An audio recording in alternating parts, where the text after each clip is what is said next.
मचिया ही बैठली सासु त बहुवरिया रज कर बहुवरिया रज कर हो।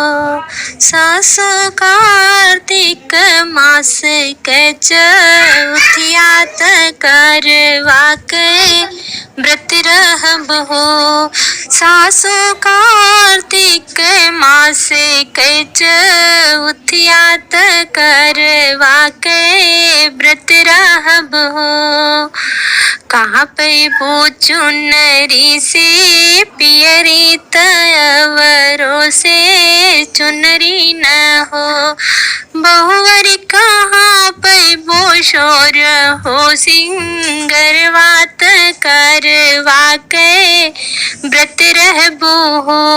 बहुवर कहाँ पे वो शोर हो सिंगरवात करवा के व्रत रहबो हो। आप ली है सासु चुनरी तवरों से पियरी न हो। सासुर और बेटा लई है सिंगरवात करवा के व्रत रहबो। सासुर और बेटा लई है सिंगरवात करवा के व्रत रहबो। बोलियाते ए बहुवर बोल लो बोल ही नाही जान लो हो। बहुवर नहीं हरे से करवा मांगावात करवा के व्रत रहा हो। बहुवर नहीं हरे से करवा मांगावात करवा के व्रत रहा हो। इतनी बचनी बहुवर सुननी सुनही नाही पावेनी हो।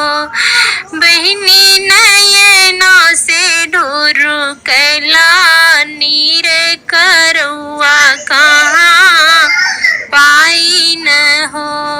सखिया नयनन से ढोरू कैले आंसू करौआ कहाँ पाई न हो। इतनी बहरे से आवेल भैया त बहिनी के बोला में न हो। बहरे से आवन बीरनाथ बहिनी के आरज कर हो। बहिनी हम लेके हो बहिना हम लेके अइली का रउआ त करवा के व्रत रहा हो। बहिना हम लेके अइली सिंगरवात करवा के व्रत रहा हो। जय करवा चौथ महारानी।